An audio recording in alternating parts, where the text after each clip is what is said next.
Hello and welcome to a podcast after a win. It's nice to say that after a while. Um, how are we doing? I hope everyone in the comments and we're all reeling from that crazy 5-2 from the Champions League. But we are here to talk Arsenal. We're here to talk this 4-2 win, and yeah, it's nice to get one over a couple of old friends in or friends enemies in Unai Emery and Emi Martinez, but yeah, we've been thinking about what to do with that with this one, and I think the main thing is if you look at this game and if you look at what we've got to come up against in the next couple of weeks, it's going to be a very interesting couple of weeks, just football wise. There's going to be a lot of games, a lot of fixtures, and we're gonna have to go through quite a bit of football. So, first of all, how are you two boys doing? Good, Good. bro. Not too bad, man. I'm excited to talk about this because I think the second half performance was really good. I think there were some things that we returned to. I still think that we're not maximizing the squad, but there's enough people coming back that I think these fears aren't going to last very long. And of course, we're running against a run of fixtures that maybe at the end of the pod we can talk about because I really think that we can set ourselves up for an insane end of the season given who we have and who our rivals are facing. This is going to be the next run of fixtures between now and I'd say the end of March, beginning of April, right up until Chelsea, that you're really thinking we could really look towards maximum points. And it's going to come in with a little bit of Europa League introductions, but we finally got people coming back. So if you're looking at a team right now that you're hoping for title aspirations, this is going to be the time that we need to string together as many points as we really can. And with players coming back, you're going to be excited for that. But I do think there were some things to be excited about, at least in the Aston Villa match. But at the same time, I still think that our response to those that are injured aren't the ones that I would go with. And there's been some clunky issues structurally in terms of the left hand side. But the right hand side looked very good against Aston Villa. In fact, great. I think Ben White really came back into form. It was one of his better performances uh, that he's had since his turn of form since Everton. And so there's been a couple people that really that came back into form, let's say.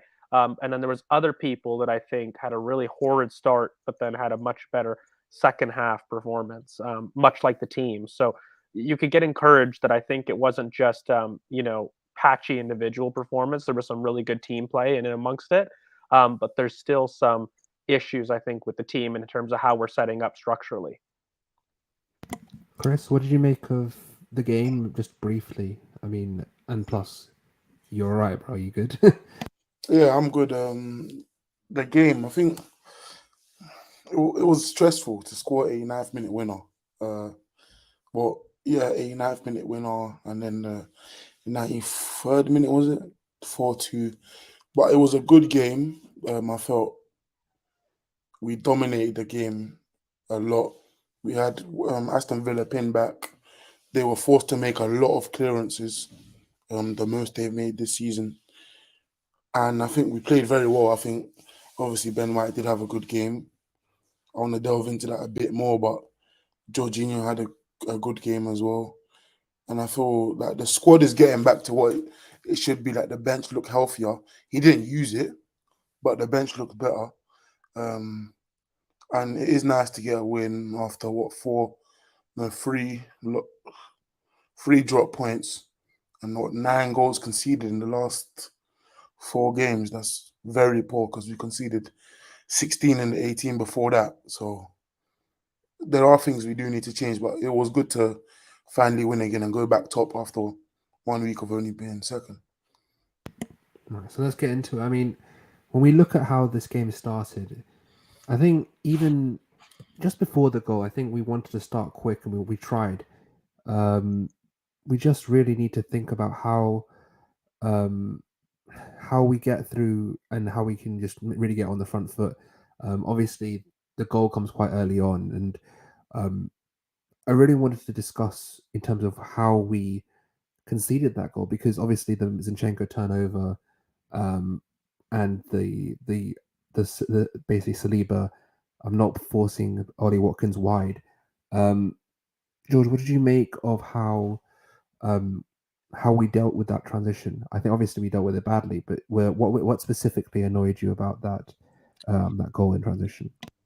I think for the most part, it's a poor mistake from Zinchenko. Like if you go and you watch it back, he starts, very comfortably in kind of the opposition half. And in terms of where he gets a turnover, it's just a lazy cut across his body. I really find that he's done that a lot lately, and I think he's had a much better second half. But in terms of him cutting across his body, he almost runs into no man's land here, and I'd prefer him to kind of make a recycle as opposed to him trying to almost dribble his way out of trouble when we know that he can't get the best out of his 1v1 matchup. I mean, John McGinn is somebody that's very strong in terms of his duels, and it's somebody that's reliable in terms of that effect. So if you're not going to be able to do that, I'd like you to make a decision quite early. He found himself high and wide in this specific situation, but this is the exact difference that Zinchenko gives you in that position as opposed to inverted.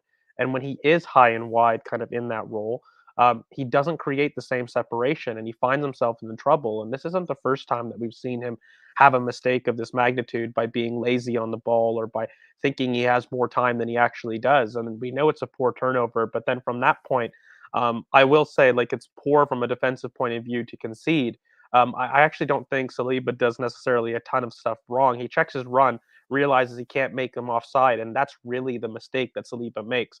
A lot of people are talking about him closing the angle. He actually does very well when he catches up to close the angle. His mistake is trying to play the offside trap, then realizing that he's not able to. And so he's making up ground.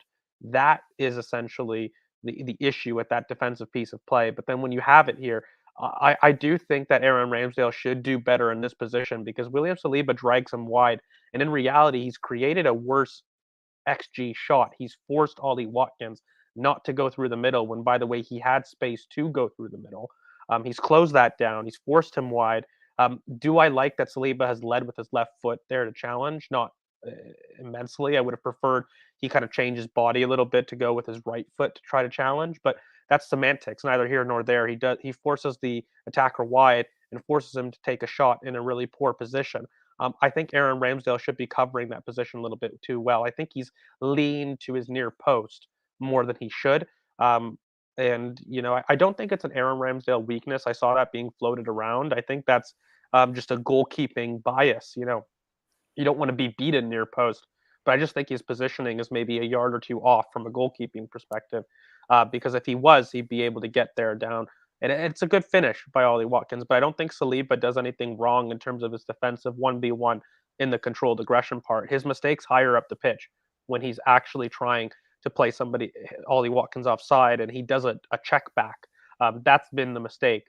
But that first goal, it's lax. It's annoying to give away. It's in the first 5 minutes, and we talked about making sure that we're in on the front foot. We talked about how Arsenal started this season, one of the best starters in the season, and I just looked at it and I thought, oh gosh, here we go. We've put ourselves up to kind of a hill to kind of overcome at this point in the match, and I got frustrated because I thought it came from a lackadaisical attitude from the players in general. When you look at whether it's Aaron Ramsdale and his positioning, Zinchenko not being smart on the ball, making a quick, decisive decision, delaying on it, like these are avoidable things, and it's about carrying that intensity.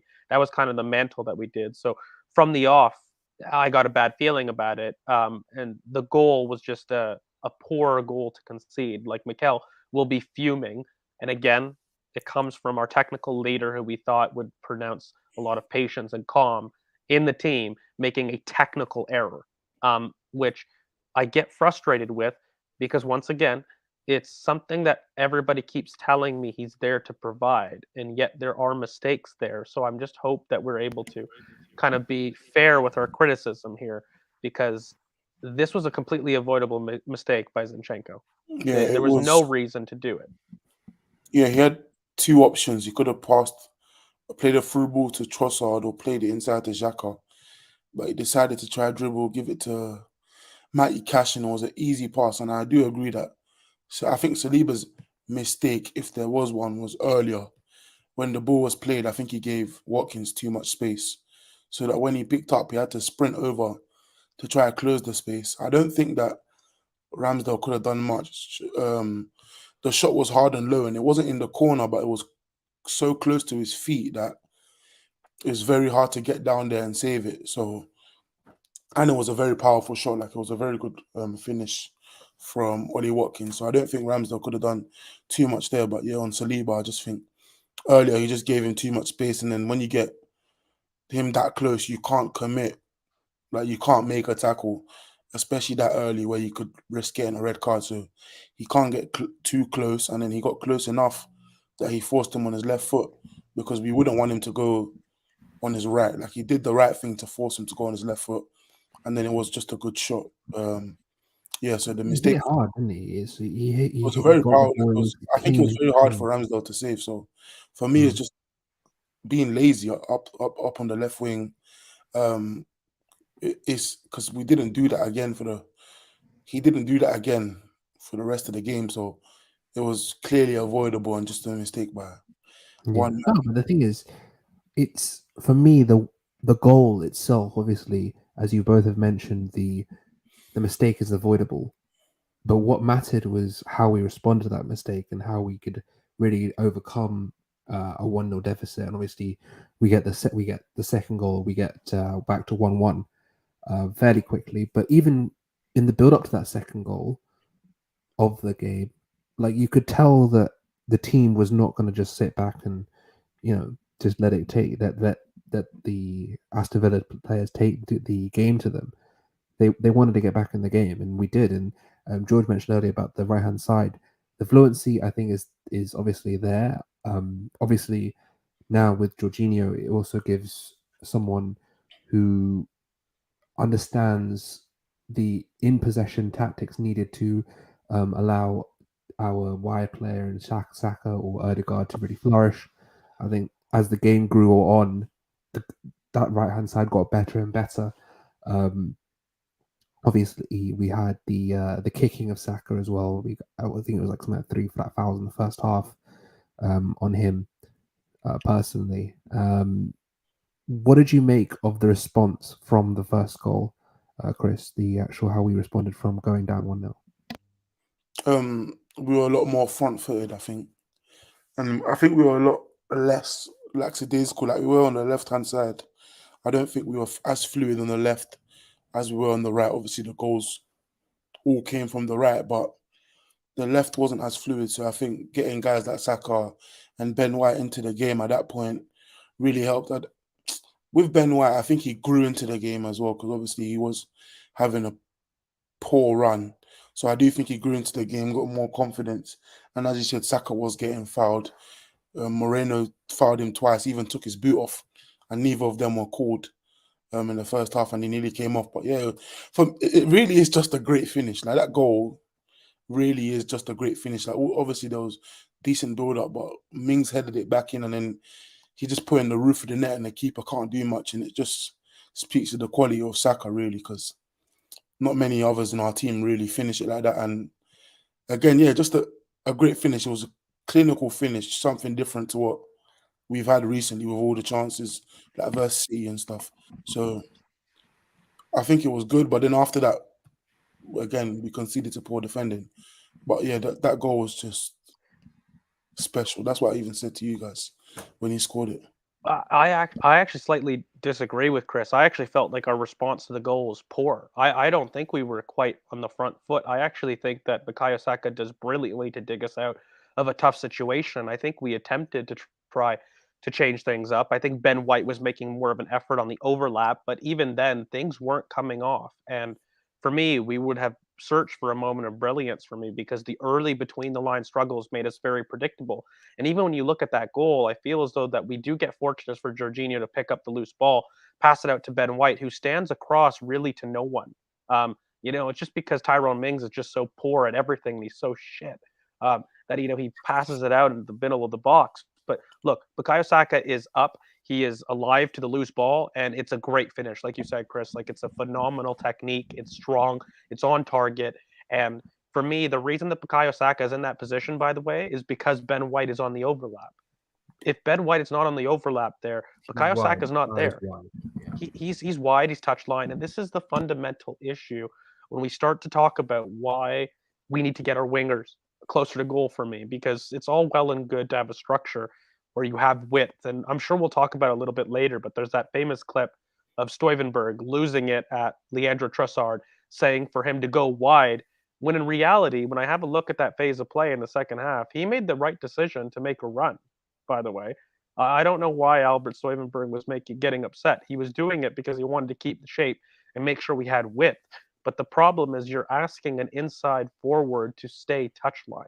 And you're asking somebody who's naturally inclined to want to be in the box to be a touchline winger. That's the problem. Not the fact that the player wants to make a touchline run. Like that for me is the issue that we're having here. And we're putting people in positions that they naturally want to be. And the reason I'm touching on this now is because this is why the goal happens. Ben White is in the wide option. It pushes Bukayo Saka on the inside, and he's there alive to the first ball. There's nothing really that we constructed in that goal. It's a moment of brilliance, sure, but you've got players in zones that they prefer, and they're closer to goal, and look what happens. So for me, that's been really the big crux of the issue of what's happened in the last 3 or 4 games. We're trying to ask people to do things that they're not comfortable with in zones that they're not comfortable in. So for me, that's been a frustration. I feel like we didn't have the intensity, and I'm sure we'll get on to the second goal because that was all about a lack of intensity from Arsenal. Let's be clear. And I don't know if you want to set it up, but like the defensive and midfield lines were far too close together. The midfield dropped to the back line because they lacked all the intensity. Sure, the front line was lacking in their press, but Bukayo had been kicked, so I'm not going to go and hammer him too much for his involvement. But the front line and the midfield line had a space of almost 15 to 20 yards as Kamara dribbles up. That is the first problem with that goal. And of course, we'll get into Ben's, ability to kind of defend wide spaces. He makes a mistake there. He gambles, he rushes a little bit, and he misjudges the flight of the ball. But the biggest mistake is letting Kamara run 10 to 15 yards through your midfield like that. That's ridiculous. And the 1v1 press with Martin Odegaard, who doesn't meet Kamara, is ridiculous. We have to be a lot tighter in terms of our midfield and our offensive line. It doesn't matter what personnel you want to talk about. This is the stuff for me that I got worries when I talked about at the beginning of the game. We'll probably have a much happier tone in the second half, but Yeah. these are basic errors, guys, and this is not to do with structural or personnel issues. Your midfield line cannot be 20 yards away from your front line. That's the first thing. And then when you talk about 1v1 assignments, it was poor. It wasn't even off the ball that it was okay. I remember when we were talking about it, look, Martin Odegaard struggled on the ball against City, but off the ball, he was great. He was intense. There wasn't an issue with it. This was not the case in the first half. And we'll talk about the second half because he will get his flowers, and I'm not going to pick on him. But anybody with a semblance mind can understand that right there, that press that broke down, it wasn't even a press from Arsenal. It was a walk. And that, for me, is something that I'm going to get very frustrated at if I was the coach, because it all talks about intensity. And it talks about your mindset in terms of doing the basics there. That has nothing to do with a duel or a 1v1 moment. That's the team being lazy, and that's the whole team being lazy. And I think part of that is because, again, we know the limits of Jorginho. When you've got a player like a Thomas Partey that's at the anchor, you play the midfield very differently to what a Thomas Partey does. And he also gives the players ahead of him a very different mindset and mentality. When you've got somebody that's a little bit slow to meet their markers horizontally, it seeps into your mentality as a midfield partner because I don't trust him to be on his own. Therefore, I want to be close to him. And if he is close to his defensive line, that naturally brings your midfield back. Now, you need to be brave and we need to step up. And there needed somebody in that first half in the back line or in the midfield, somebody with leadership to step up and be a lot closer to the front line, because a lot of our issues happened because the spaces were disconnected and people weren't filling in properly between the lines. And that, for me, is something that has to change going forward, because that goal is disgusting for me. It was probably one of the goals of the season that I've been the most angry about, fundamentally. Do you know what it is? There was too much space. And I'll tell you what annoyed me the most. It's a non-committal to principles. It's going half one way, half the other, half collapsing into a block, and half going up and trying to press. It's the inability to realize there's a massive gap for someone to dribble in, and it's not good enough defensively. Just going into your press. Obviously, Ben makes the mistake of being too aggressive to his marker, and he gets beat, and then it's just sort of there's some nice movement from Villa in the box, and then Coutinho wrong foots Ramsdale. So like after White, I can be like, you know what, it's Xhaka dummied the ball. the Xhaka. That's what I was about to come on to. Xhaka, and you need to be a bit more tighter. You can't just let the ball just run past you just because It of a went dummy. through his legs. I think the goal, was a breakdown of mistakes. I think Ødegaard kind of had to mark two people, the left back and the ball, but he made his decision way too late. Like he was just standing there, walking slowly towards Kamara, and then when he finally committed, left a big gap, and he'd even cause a turnover. He could even make the tackle. He wasn't near there, and then White, I think, was too aggressive to the ball, which allowed the overlap and obviously the pass into the box. And I think that's just another goal that could have been completely avoided, because yes, Jorginho and Ødegaard left big gaps on the right hand side, because Saka stepped up into where Ødegaard was. So Ødegaard just should have replicated what Saka usually does, and that's what he didn't do.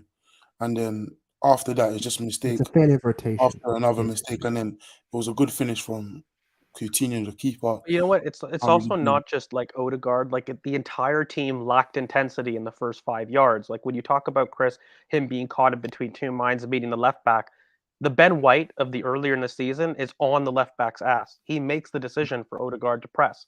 That wasn't the case. Odegaard hangs back. Ben White hangs back. Jorginho hangs back. And so when you look at it, the actual lines of the defense and the midfield are 15 to 20 yards of space between the front line. We have never had that all season. So for me, it just spoke to a sense of us not committing the right mentality from the off. We weren't intense in the first 5 yards, and we'll talk about maybe some tweaks that we can do on the left hand side, because again, it's about asking where you want your players to operate. And we all know the structure that we have. It's a 2-3-5 when we're in the final third, and when we build up, we're in this 3-2-5. That's fine, no problem with that. But it's a matter of which profiles do you want in the wide lanes. So in your lane 5, your widest lanes, who do you want in those positions, and what are you asking of them to do? What is it that an Eddie Nketiah does as the center striker that a Jesus does not do? We've talked about it in other pods, but fundamentally, it's a matter of rotation and movement to the wide channels. Jesus is somebody who will fill in different areas, both in lane 5 and in lane 4 on either side of the pitch.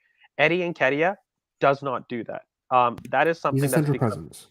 well, that's fine, but you need to understand, how do we complement that type of striker? If we're not going to get that type of movement from our striker, we need to get it from somewhere else, and that's mainly on the fullbacks or the central midfielders. Now, if you're going to have a central midfielder in the middle of the park, i.e., Granit Xhaka, who we know can do both, because Granit Xhaka isn't somebody that just got space jammed. By the way, he was having a phenomenal season, his most productive season already on the books. By the way.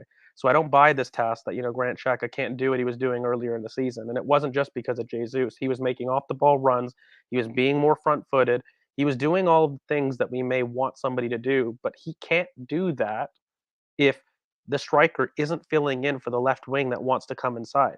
Granit Xhaka can't make that decoy dummy run that he made earlier in the season, knowing that there's no one behind him to fill in, and so he stays put.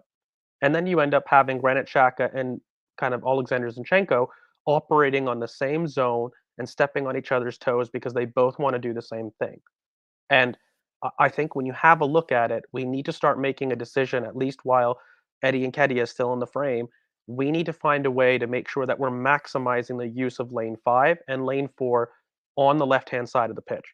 And yes, that may come at the expense of kind of favorites in terms of Gabriel Martinelli, because we know he's he's been having a great season himself. But if we're going to ask players like Trossard and Martinelli to stay touchline and not give them the support, then it seems almost useless to have that player do that role. I would rather have a Kieran Tierney or somebody swinging crosses from the wide left channel, as opposed to having somebody that we know is more dangerous stay wide. It makes no sense to me.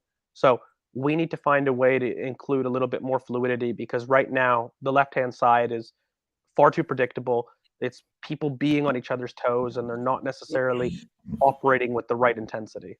Even if you add, an say you issue. add Jesus, even if you add Jesus, what do you think the impact is big enough where that role becomes as useful as it was in the first half of the season? Because for me, I think even Zinchenko has become a lot more, or I've never looked at the spacing, but he's been a lot more central, I think, since the World Cup. I think he doesn't overlap as much, and he's never really been comfortable. It's a failure of rotation, though. Anyways, so it's a rotational failure issue. There's not enough rotation in that section of the pitch. That's just the case. So yeah, If so you what? look at So a lot of people Zinchenko, seem to think Jesus is just the automatic.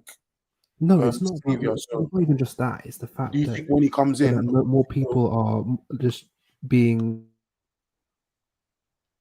in areas where you can really look at it and see.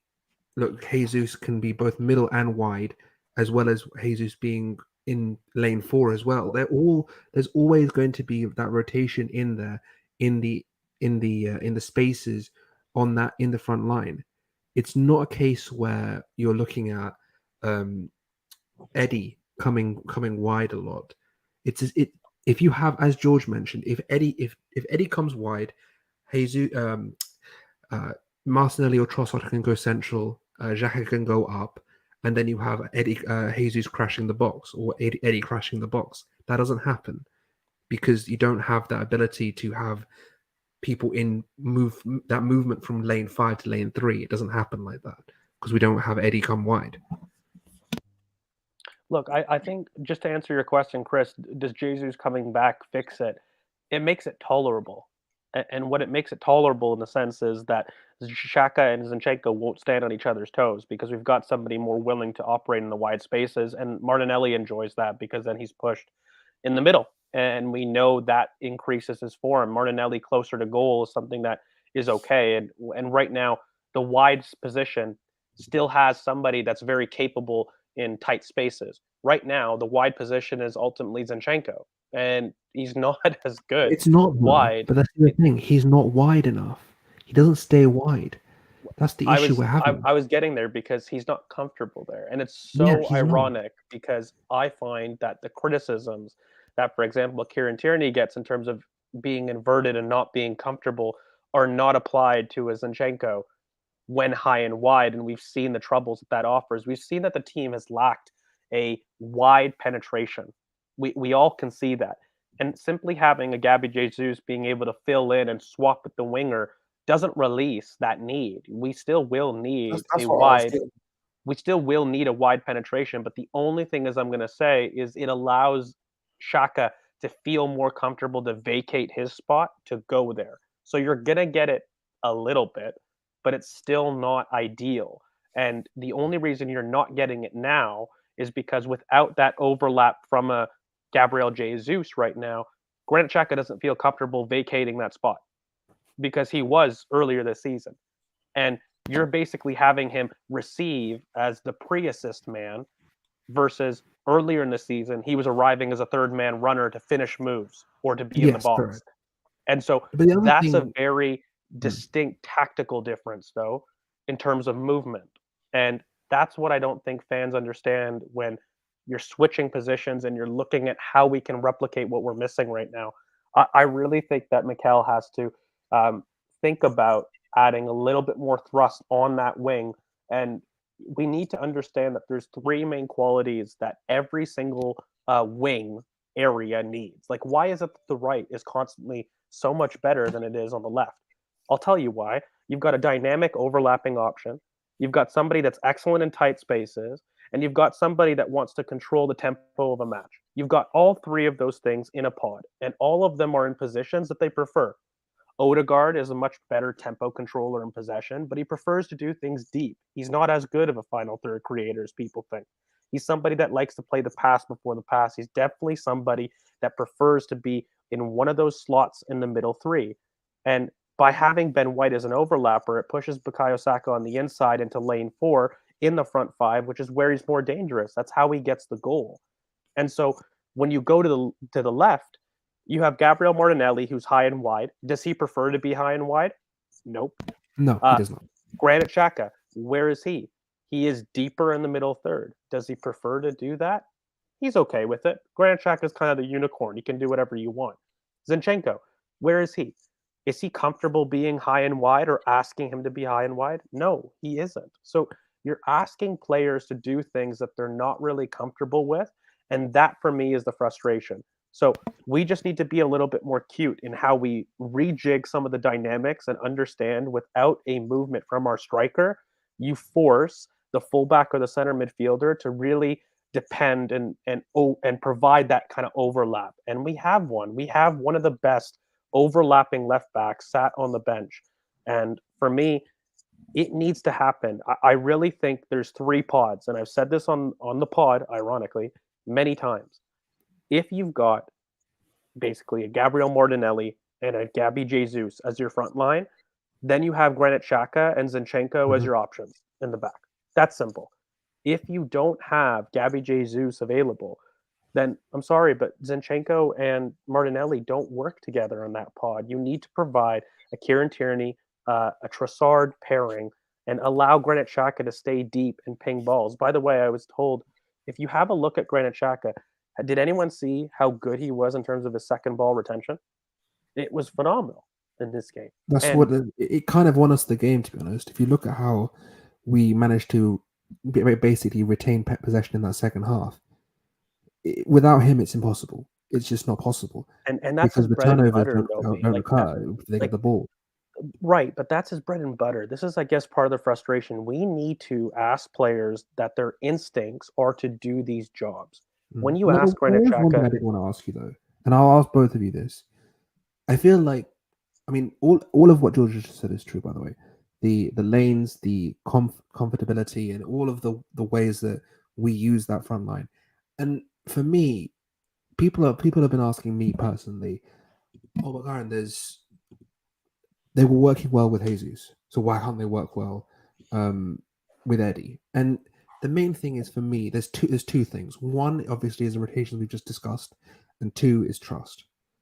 Jesus is a leader in that front line. People trust him to come wide, and you don't see that from Eddie. Eddie has that ability to suck in players from in the middle, occupy central defenders, be that man on the last line, and be that guy in the box. I just don't feel like Mikel goes, okay, Eddie, because we've seen Mikel play Eddie left wing. It's happened. It's happened multiple times. He could quite easily just say, okay, Eddie, we need you to do the same job. Go, come wide, push everyone in, and let's get it. I think there's a definite issue with Xhaka taking on too much. I feel like he's trying to do too much, and you're trying to basically make Eddie as comfortable as possible being that sort of backup striker that we've had. So I just feel like there's an issue regarding. I think there's a trust issue in that pod, as you mentioned. I don't think it's trust. I just think Eddie isn't Jesus. He isn't Jesus, but the thing is, for me, I feel like because Mikel has shown this propensity to go, I have this profile, I've lost this profile, I'm going to put the same player and act like he is that profile. We've seen it with Jorginho. We've seen it with. Well, that's a problem. Mikel, though. That's not on Eddie. That's not on. No, but that's my point. My point is there's not. I don't think they have the trust in Eddie, as in the manager, not the players on the pitch. I don't think they have the trust in Eddie to be like, okay, we need you to do the same job. I don't think it's trust. Maximize you. I don't think it's even trust, because we're talking about various places on the pitch that he's not putting people in positions to succeed. So it's not really trust, because then that's to say he doesn't trust Martinelli, he doesn't trust Trossard, or he doesn't trust Tierney. I just think Eddie isn't Jesus, but we have to try to play with what you can play with, and Arteta has always taken. Arteta has always taken between Jorginho, Partey, and Eddie Jesus. Because Jorginho, Partey, I think he's tried to put Jorginho, just put him in that Partey role and be like, okay, just we'll tinker things a little bit, but that's the thing. But with this Eddie Jesus thing, they're two very different players, and Mikel's treating them as two very different players. And I find it frustrating that he's not treated one side of the pitch thinking, okay, I've got a different player up front. We need to put players around him that will help us get the most out of the team, and that's the issue. But Arteta has always done this. Like, since we've been on this channel, we've said he's been slow to make the changes that he already knows that he needs to make. Like, he knows what's perfect because he's done it before. He's had the players on the pitch together before, but he himself doesn't want to change. He wants this ideal system, apparently, but he knows exactly what he needs to do for the players to succeed. And I feel like with Eddie, and not just the management or the players, but the fans expect Jesus out of Eddie, and they're not going to get it. He just isn't him. They're very different players. Look, they don't do the same things. What it comes down to is, if you've ordered an apple, you're not expecting an orange. They're both fruits. They're very different things.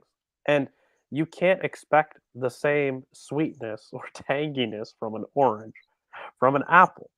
And you can't do this in terms of profiles on the pitch. One of the biggest things, again, it's kind of like what's going on in the chat a little bit, is true. Is like, sure, it seems to be a bit of criticism, but it's valid criticism, because I've always felt that Mikel looks at changes in terms of an injury and positionally doesn't appreciate a like-for-like change for profiles. And we've seen this kind of in his first season, when he was eventually forced to Bukayo Saka at left back here on the channel.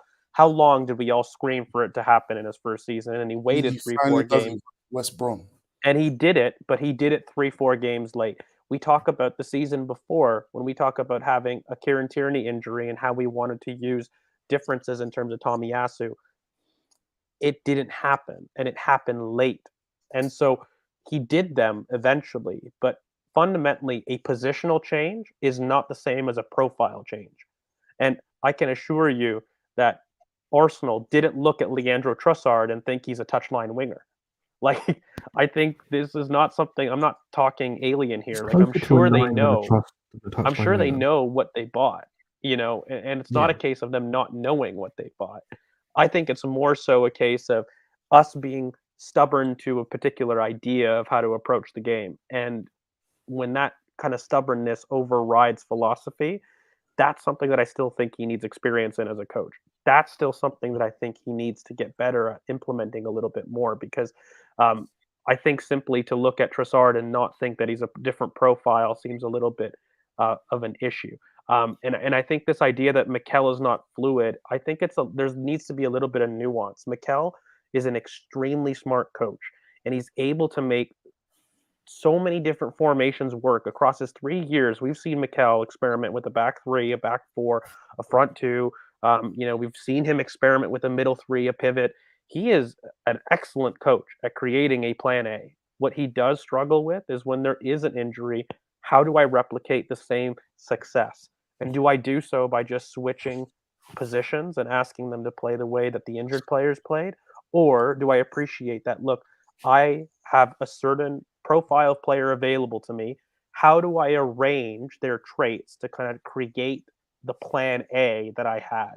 That is where he struggles to really implement it to the quickest degree. But I do want to get on, because we can talk about the second half, which is a lot better. But I think that second half performance, it isn't much different beyond upping intensity. I think it's just urgency. I think was the main. I think the theme of that is just urgency. I do want to discuss the second goal, because before we get into that before we get into obviously the Jorginho and talking about the second half and generalities, I do want to just get through the goals. Yeah, I was just gonna say, because part of the urgency in terms of doing it, by the way, was coming from Leandro Trossard and his quick switches out to Bukayo Saka. And that's essentially how this goal gets brought about. And then when you look at kind of the left wing switches, I don't think it's something that we do enough of. We talked about it in other pods that when teams stop you from going through them or from going around them, you're going to want to go over them. And Leandro Trossard was doing this brilliantly. From left wing, he was making quick switches out to Bukayo Saka that were accurate and giving him 1v1 opportunities. And that's kind of how the second goal really starts. In the 55th minute, he makes a really quick switch out to Bukayo Saka. And, look, Ben White tries an attempt to go through, but he's slipped in by Jorginho, who's had excellent composure at the top of the box, by the way. This is something that I think we've talked about when we kept warning people, don't sleep on Jorginho. I remember having these conversation debates in a ton of group chats. Everybody was losing their mind about Jorginho. Listen, the boy on the ball is very, very good. He's excellent in possession. And in terms of at the top of the box, he carried a lot of composure that I think we lacked in previous games.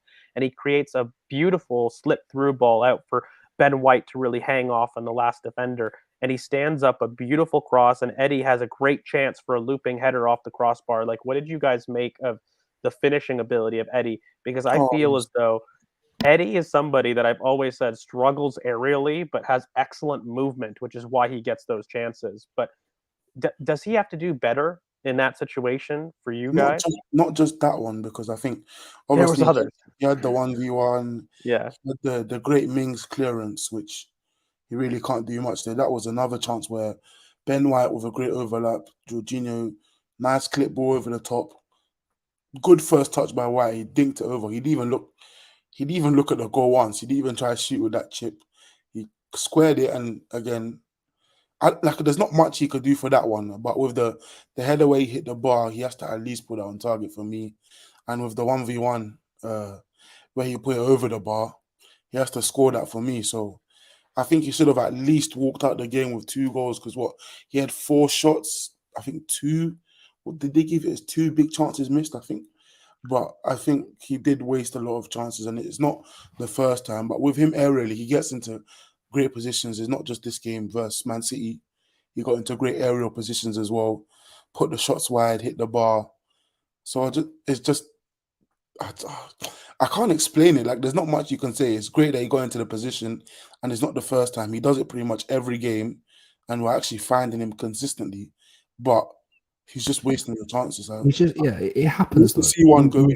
Chances do go down. Jesus patch a form of like he can't really put it in, and it's not a disrespect to Jesus, but he was in that patch of form that he was getting big chances every game, and regardless of what type of chance it was, it's not going in. So, because that header was obviously a great defensive clearance, but it should go in. Like, he should score that. Yeah, we've had a lot of those from both our strikers this season, though. Like, as you mentioned, Jesus was having that period where he didn't score. After Liverpool. After Liverpool, exactly. Look, if you look at the chances that Eddie had, obviously we've got to talk about the one-on-one that he takes across and then tries to get it past Emi Martinez and doesn't get it through at that either. Look, these chances are going to happen. What I wouldn't find acceptable is if he wasn't making the runs, if he wasn't, getting into areas where he can, score a goal. Every striker has these periods. The main thing is we're creating chances. We're making sure that we're putting him in positions to succeed, and he was trying his best. I think it was the shoulder he came off, if I'm not mistaken. I don't think it was directly his head, if I remember correctly. But that cross from, I think that was that one. It was Ben White cross. That was the one before. But he's had a couple, and it just doesn't go in some days. I called it a very Jekyll and Hyde performance from Eddie. Yeah. I think when you talk about it, of course, his movement's always going to get him chances, but he just let's call a spade a spade. He just has not been clinical whatsoever. Yeah, and look, he was robbed of an assist. Like, we'll talk about the Odegaard miss when we get to it. It was poor, but I mean, fundamentally, when you look at it, this is a player that has come in and done the job that many people thought he couldn't do. I think one of the frustrating things is I hold Eddie to a lot higher standard, and I feel as though a lot of the things that we saw him in the second half doing a bit more, his touch has been off of late. And I think it is the first time, by the way, that he's had kind of 90 minutes every 3 days.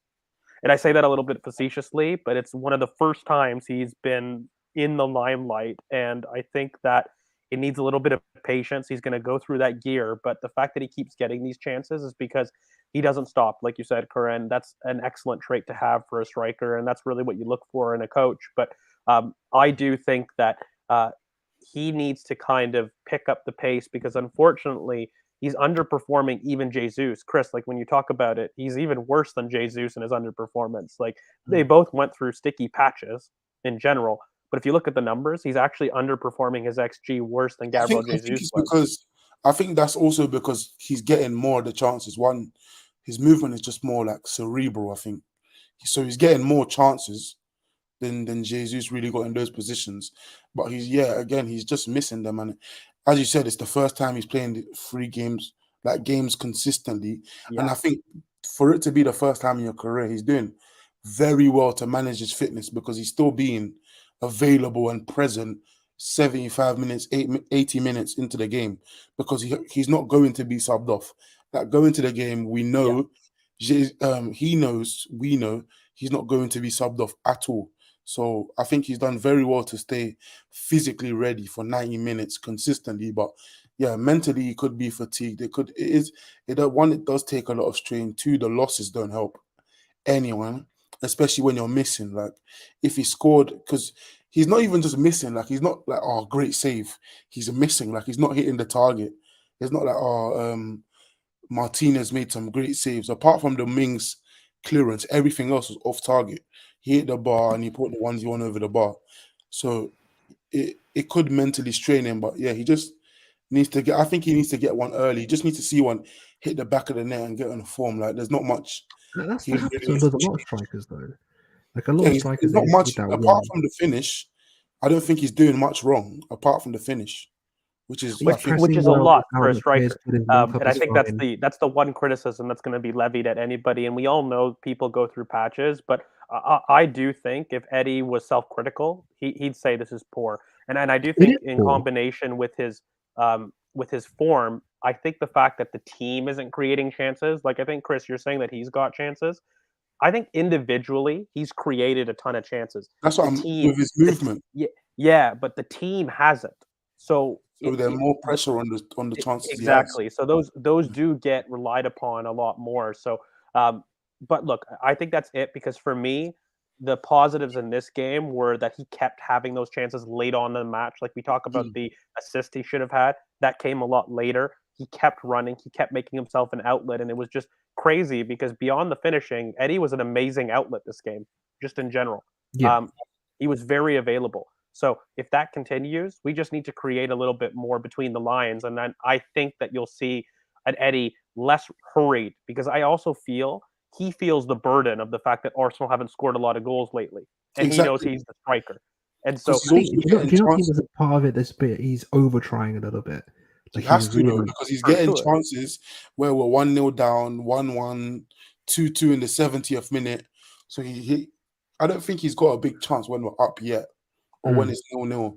So when he's getting this stuff, as George said, it has a lot more pressure on it, and Should we the talk about the chances he's corner? getting- Yeah, so let's that talk about it quickly because everyone wants to talk about his missed chance, which I think there's a lot more meat to the bone than the goal. So yeah, was why I don't mean, you run very through hard. that? we've seen earlier in the season from Aston Villa that they've struggled from short corners, and I think it was the FA Cup where they conceded one. And Emi Martinez near post, I think, is cash money most of the time. If you just try and hit it at his front post, he's not the best at it, and it was the case with this. And if you look at it, the assist is put on a plate for Zinchenko, and he hits it clean and true when it goes in the back of the net, and not more you can ask for. It was just a pass from Odegaard to Saka, back to him. Yeah. And Zinchenko puts in the bottom corner. Great finish. It was necessary because we were Great badly technique pushed out though. Like from he the controlled it, didn't from go the his head over the 50th minute, ball and really hit it. from the 50th, 55th minute onwards. We looked like Arsenal till the 90th. I think there we were just piling on pressure. We had the chance with a Saka cross that Erdegaard should have shot, but he passed back to Xhaka for some reason. And then that's where the corner came from, obviously. But Yeah, but this we is just a kept common creating theme from of that these point. last couple of games. I feel like our eights have been very indecisive. Between the lines shooting, I feel like we've not had that sort of assuredness Well, no, in the final third. what it is, mate, is it's just intensity. Like Odegaard made himself available. Like let's call a spade a spade. In the first half, he was poor. In the second half, he turned it on. He had probably one of his best performances, even as far back as that 3-3 West Ham, West Ham yeah, performance that everyone likes to talk about. He was available. Newton. He was vertical. Even in terms of the one chance after Zinchenko's goal, who by the way was doing a very poor job up to the goal. then a moment of quality in the final third with an excellent strike, and it is an excellent strike. Just bottom corner low. It's great, but then Odegaard turns it on. Odegaard had an amazing second half performance from the 60th minute on. And when you have a look at it, just beyond kind of that short corner routine, Jorginho receives kind of in the deep court, and Martin Odegaard makes an out to in run to make himself far more available. He's actually on the wing, and he makes a run inside that was very aggressive. He wasn't making that run in behind Boubacar Kamara all of the first half. He did for kind of this goal and this chance. Yeah, and he sucks in the entire defense, and Mings is sold a treat. And this is the chance that we'll all talk about. It's a beautiful ball by Martin Odegaard. And when Eddie is one-on-one in this position, guys, his first touch is awful. That's what it is. So when people are kind of talking about kind of what should people do in that instance, I think fundamentally he should have continued running straight. It was a poor choice to cut across his own body and across the defender's body. You don't think he was trying to do the Chelsea finish? No, I think he was trying to take Conte out of the game. Yeah, you know the one I mean, the Chelsea away, and he takes it past Sarr and then hits it. No, I don't think I'm saying he tried to take Conte out of the game, and the touch maybe was a bit too heavy and started rolling backwards outside of the box, like he was rolling backwards. So we had to wrap his whole body around the ball again, when he should have just taken it in his stride. He should have gone straight. And what it is, if you actually look back at the replay, he's neck and neck with Konza, but he's ahead by a step or two. And I think he's worried about being caught, but he really shouldn't be. So what he does is he leans his body. He's not got the ability to track back like that. No, but he's worried enough about Konza that he leans with his body to take him out of the game, and that leaning is what makes him have a very poor touch. Takes it wide, and then he has to invent a very dink finish. So we know it's a poor finish, but I think the crux of that chance really is Martin Odegaard. Can you do another touch? Try and just put it wide and then just... The keeper was too close for him to take another one. Yeah, no. He made the choice to dink. That's fine. I think the issue is really taking it wide to begin with. You should have kept going straight and then slotted it either side of the keeper, because Emi Martinez is in no man's land. So look, and I think that was a very good bit of play, but I wanted to highlight Martin Odegaard because he was very aggressive in his off-the-ball movement, going from out to in from the wing to receive on the inside, something that we've done at Arsenal all season, by the way, making sure that Bukayo Saka isn't receiving wide, but receiving on the inside in terms of his body position so that his markers aren't up his ass, right? Like he's facing play when he's receiving, and Martin Odegaard does this, so it was an excellent bit of play from him, and that's really where the most of our wide players. Our key concept in Mikel is going, not having their wingers, not having his wide players receive outside. He wants them to receive inside so they can move in with the ball and move and have their body position towards the face of the goal and not, be back to goal trying to find another touch. So it's a key principle that's obviously been coached and something that Mikel's talked about constantly. But I just think the main thing I would want to point out with Marcin is his ability to just influence the game in different thirds. If he's having one of those games like he had against West Ham or that second half, his ability to drop and go run out higher. We've talked about this a lot on the podcast about how you can't just influence in one lane or in one zone. You have to be able to really focus on being able to rotate in different lanes, being able to drop when needed, and also be able to push into the box a lot. And that's what he was doing. His movement to receive and recycle was extremely good in that second half. And I think that's a major turning point for how we won this game. Because when you have people that are making themselves available and making themselves have the understanding that they need to be able to influence the game in different ways, not just an extra touch on the ball and recycle or a one-touch pass, but that off-the-ball movement, as you were talking, George, or the ability to cause an overlap or be able to move a defender. He was affecting multiple lines. He wasn't just going to drop deep and just control that second phase. He was also basically making the runs in behind to stretch the defenses, and that's why I felt he did very well. And moving on from that, we have to talk about the goal that he missed, because I need to maintain my bias. I need to maintain my bias as hating Martin Odegaard. But no, I'm going to ask a question to Chris. Look, there's not much to say. so I'll make it quick. Eddie's endeavor creates the entire chance, and I don't think you'll see a worse miss all season. Fundamentally, on the ground, Eddie's pass is not a poor one. It's not bobbling. It's on the floor. It's accurate to the top of the box. He just has to pass it bottom corner, and he strings it wide. Can we just kind of pass that off as a rush of blood?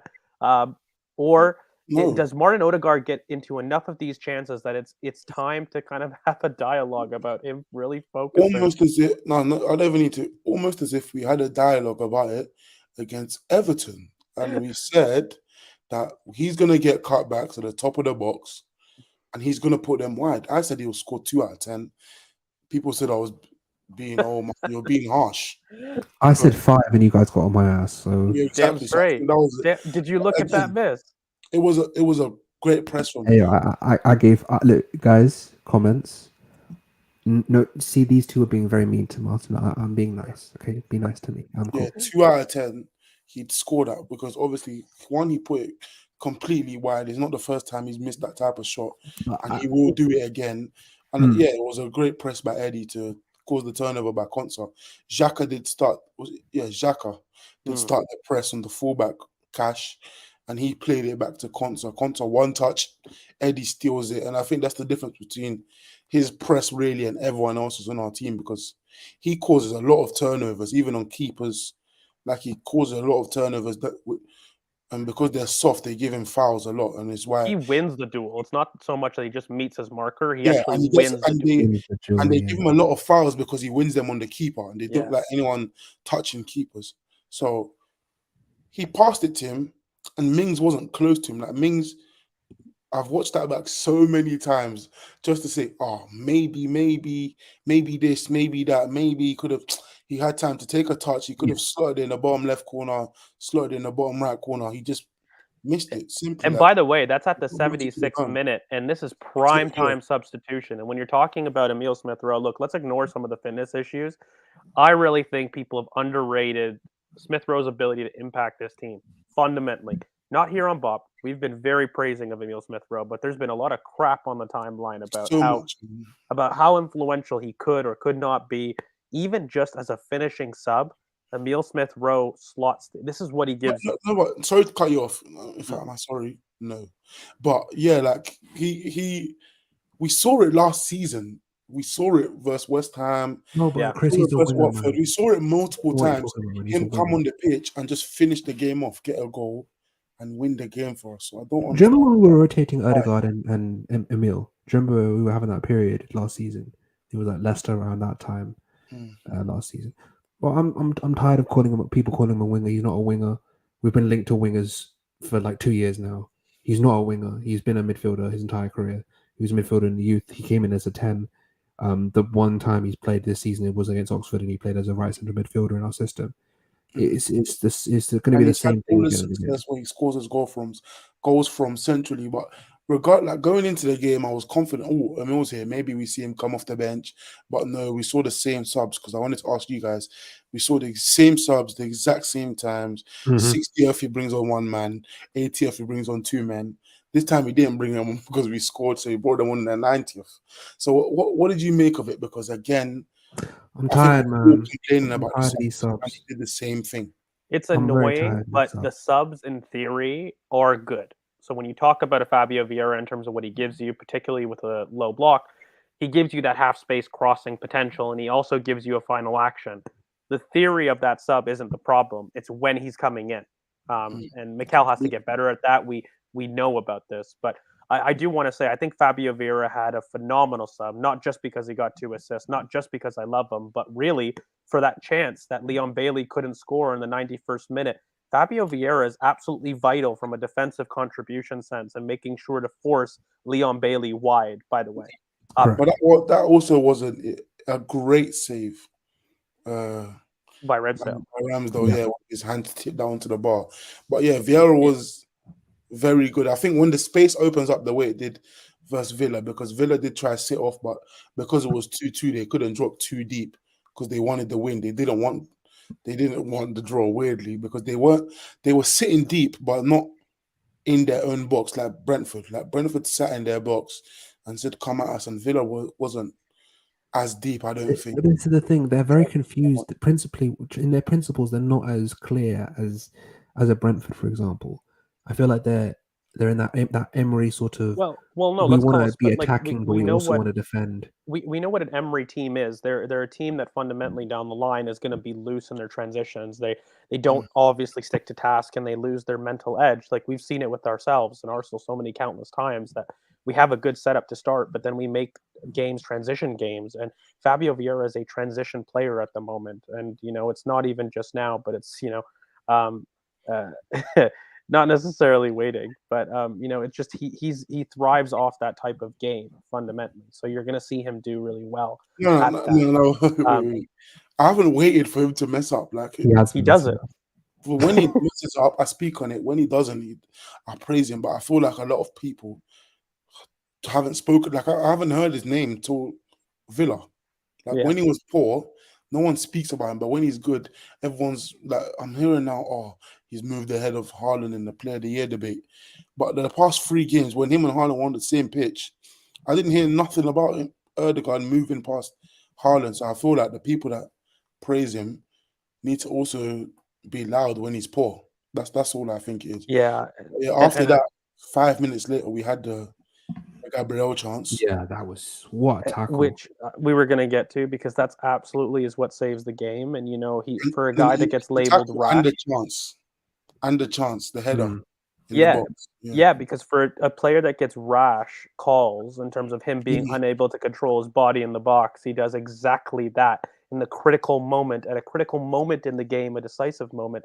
He does that, and then of course he has the headed chance. I've never seen Gabriel mess up a header like that. By the way, he's probably one of the best what aerial. he was doing. It was like it was Turned kind of around. like he was trying to do a 360 no shot or something. Like it was a no scope. He almost had to clear it. All he had to do was glance the header. Yeah. But Gabriel had another very good performance. And even Saliba, by the way, Saliba had a very good game as well. Our center backs were up to snuff. Honestly, I feel like the Watkins goal kind of woke him up a little bit.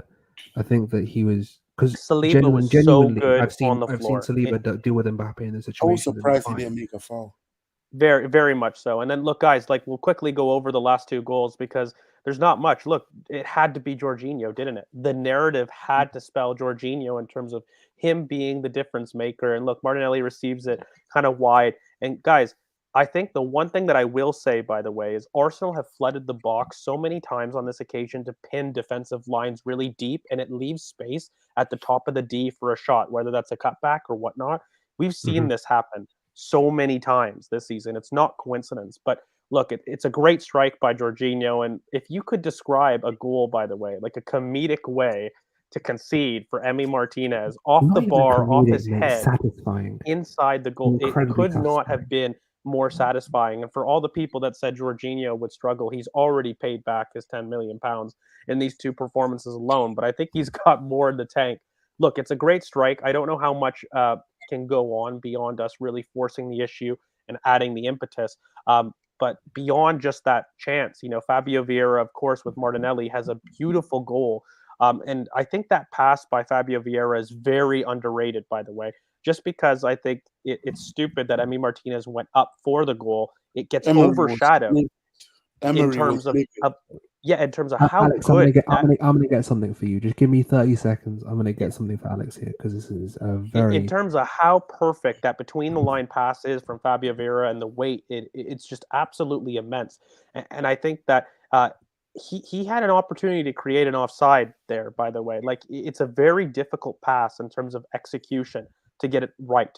And so when he does get on the run and they're able to combine like that, he waits for the exact moment for the defensive line to split and to open up where the 2 go. And Martinelli is already celebrating as he goes in, and we make it 4-2. But guys, what do you make of kind of just the general ending of that performance? Because I think 4-2 is a flattering scoreline for, I think, a performance that was a little bit Jekyll and Hyde. I think we talked a little bit earlier in the pod about how the first half frustrated us as a team here at BoP, but also generally, I think that the second half had a return to the Arsenal, as you said, Chris, from the 60th or even the 55th minute, really till the end of the 90. We had an excellent performance, a very dominant performance. What did you guys make in terms of what this win did to really stop the rot? I'll go to Curran first quickly, and then Chris, and then we'll wrap up. Go to Chris. I want to find something quickly. Yeah, sure, Chris. So what did you make kind of the game? Just really quick summary. I think the manner of the win is perfect. Everything was about mentality, and everything I've been speaking about and complaining about is the players feeling as if like they deserve everything they get, and they just one time I've seen recently their heads dropped, and it's probably like City. Obviously, their head dropped a little bit, and it's not something they were doing in the first 20 games of the season, but the past three, has been very different. And I think Zinchenko said to himself that this game has been a mentality switch for them because obviously they scored 2 goals in the last 2 minutes, 93rd and 95th, no 93rd and 96th for Martinelli, and I just think it's perfect to have an ending like that when you were struggling mentally, when you were struggling to start the game off, and then to end the game like that, go back top, and all the story be like Arsenal redemption. Arsenal's got great mentality. It just does great for the narrative because I also do think the narrative was playing on them because going into the City game, everything is you guys were 8 points. What, eight was it 8, 6 or 8 points ahead of City. 2 weeks later, City's atop of you. So yeah, I think it was good for the narrative. But yeah, it was great for the players to believe in themselves, and great for the change. It was stressful to watch, and I don't like really watching us start like that, go 2-1 down at half time, and then end the game 4-2. I don't think the score was too flattering because I think Villa didn't create much. Like their goal was created by us. The second goal was kind of created by them, but a mixture of both of us. And apart from that, they didn't really create much apart from the transition chances late in the game with Duran and Bailey. Apart from that, we were on top. What did you guys make of Duran? Just very quickly, because you felt like he was like a typical Colombian sort of showman. John Duran, I think he's just Watkins, pin the defender, try pass and spin, use your pace in transition, decent ball striking. He's Watkins. Like I've seen him one time, so I can't say he's worse or better. Yeah, obviously we've only seen him once. But yeah, I'll go quickly. But like, firstly, in terms of offside, his own players block him. His own players block his view. Like seriously, like I'm not trying to be agenda ridden or whatever, but his own players block his view. It's nothing to do with Eddie or whoever. His own players block his view. So no, it's not offside because he's clear-sighted. But if it's not for his own players, and plus the ball doesn't even go in off the shot; it goes in off him. So that's not interfering with the play, as in the shot is off target. He deflects it in. So no, not offside. In terms of the game, I think we've said most of it ourselves. I think in terms of just being able to get a game where you grow into the game, where we've seen some very, very clear principles being adapted, as we mentioned about Odegaard's movement. We've mentioned about the right hand side being much more fluid. Obviously, we've talked about the left hand side deficiencies, but two very not even a bad half the first half. I just feel like we grew into it. I think that's the last 10 minutes we were a bit flat in that second half, but we definitely grew into the game as it went on. So I do feel like there's a lot to get, a lot to come in terms of Jesus. And we've been told anyway, not sources or whatever, but on Twitter it seems like he's back into training, will be available next week. So hopefully that will be something that will obviously we're looking forward to. Everyone is. So look, hopefully, honestly, we need a picture from Jesus. Like, I'll be honest, like sure there's rumors on Twitter, but fundamentally no one knows. We're looking forward to see whether or not he's back in training. Once you see a picture of him, he just needs 48 hours prior to a game, and then he'll be in the match day. So if you see a picture of him tomorrow or Thursday, he could be in the squad for Leicester. If not, he's then likely you need to wait till you see a photo of him and then just make 48 hours after that and he'll be in the squad. But look, a really good game for us to get back on track, I would say. I don't know if I can really say a really great performance. I think a really great second half performance, but an emotionally thrilling win, and it responds to kind of the mentality questions that we've had. We still had struggles between the lines with our spaces being disconnected and kind of predictable attacking patterns for a lot of the game. But when we upped the intensity, we created quite a bit of chances and we dominated and we were very deserving winners in the end. So it's promising signs. We've got people coming back. We've got Emile Smith-Rowe back, Nelson back, Jesus on the way back. And so I think we've got them at a really good time because the next couple fixtures are very winnable games. So looking forward to it again. Yes, Leicester away is a very fun time to really have some goals in it as well. So I'm looking forward to it. Guys, thank you so much for sticking with us. Before you guys go, if you guys could hit the like button, I really appreciate it. And I know it helps the channel out. But make sure you guys like, comment, subscribe. You hit the bell for notifications to know when, in fact, we do upload. In terms of all of our guys' socials, you can find them here, but I'm at GeorgeV_AFC. Of course, Chris is at CKFTBL, and Curran's at CurrantBOP, and we are Ball Over Passion here on YouTube or at BOP Footy on the Twitter. So, guys, thank you so much, and we'll catch you guys for the preview coming up of our game against Leicester away, probably on Friday around 8 p.m.-ish, but we'll keep you posted about the exact time. So thank you so much for sticking with us, and we'll catch you guys on the next one. Peace. Peace.